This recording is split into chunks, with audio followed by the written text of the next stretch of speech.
Silicon ಸಿಟಿಯಲ್ಲಿ ಕುಡಿಯುವ ನೀರು ಬೇಕಾದರೆ ಜೇಬು ತುಂಬ ಕಾಸಿರಬೇಕು ಅನ್ನುವಂತಹ ಸ್ಥಿತಿ ನಿರ್ಮಾಣವಾಗ್ತಿದೆ.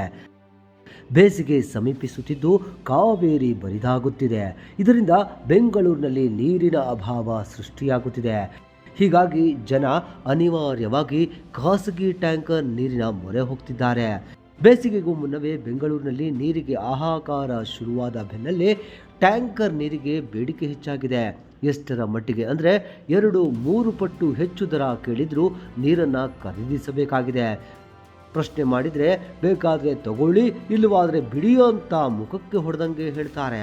ಅದರಲ್ಲೂ ಲಗ್ಗೆರೆ ಬ್ರಿಡ್ಜ್, ನವರಂಗ್, ದಾಸರಹಳ್ಳಿ, ಹೊಸಕೆರೆಹಳ್ಳಿ, ಮೂಡಲಪಾಳ್ಯಗಳಲ್ಲಿ ವಾಟರ್ ಟ್ಯಾಂಕರ್ ಮಾಲೀಕರು ಹೇಳಿದ್ದಷ್ಟೇ ದರ ಕೊಡಬೇಕಾಗಿದೆ.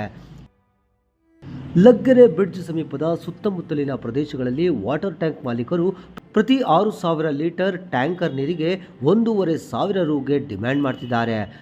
ಸ್ವಲ್ಪ ಕಡಿಮೆ ಮಾಡಿಕೊಳ್ಳಿ ಅಂತ ಸಾರ್ವಜನಿಕರು ಮನವಿ ಮಾಡಿದರೆ ಮತ್ತೊಂದು ಕಡೆ 3,000 ರೂಪಾಯಿ ಕೊಡ್ತಾರೆ, ಬೇಕಿದ್ರೆ ತಗೊಳ್ಳಿ ಅಂತ ಹೇಳಿ ಹೋಗ್ತಾರೆ. ಅದೇ ರೀತಿ ನವರಂಗ್, ದಾಸರಹಳ್ಳಿ, ಹೊಸಕೆರೆಹಳ್ಳಿ, ಮೂಡಲಪಾಳ್ಯ ಸುತ್ತಮುತ್ತಲಿನ ಪ್ರದೇಶಗಳಲ್ಲಿ 3,000 ಲೀಟರ್ ಟ್ಯಾಂಕರ್ ನೀರಿಗೆ 700 ರೂಪಾಯಿಗಿಂತ ಕಡಿಮೆ ಇಲ್ಲ ಅಂತ ಮಾಲೀಕರು ಹೇಳ್ತಿದ್ದಾರೆ. ಇದರಿಂದ ಸಾರ್ವಜನಿಕರು ಹೈರಾಣಾಗಿದ್ದಾರೆ. ಅತ್ತ ಹಣ ಕೊಟ್ಟು ಖರೀದಿಸಲಾಗದೆ, ಇತ್ತ ಕಾವೇರಿ ನೀರು ಸರಿಯಾಗಿ ಸಿಗದೆ ಪರದಾಡುವಂತಾಗಿದೆ. ಸರ್ಕಾರ ಈ ರೀತಿ ಬೇಕಾಬಿಟ್ಟಿ ದರ ನಿಗದಿ ಮಾಡೋದನ್ನು ತಪ್ಪಿಸಬೇಕು ಅಂತ ಸಾರ್ವಜನಿಕರು ಇದೇ ಸಂದರ್ಭದಲ್ಲಿ ಆಗ್ರಹಿಸಿದ್ದಾರೆ.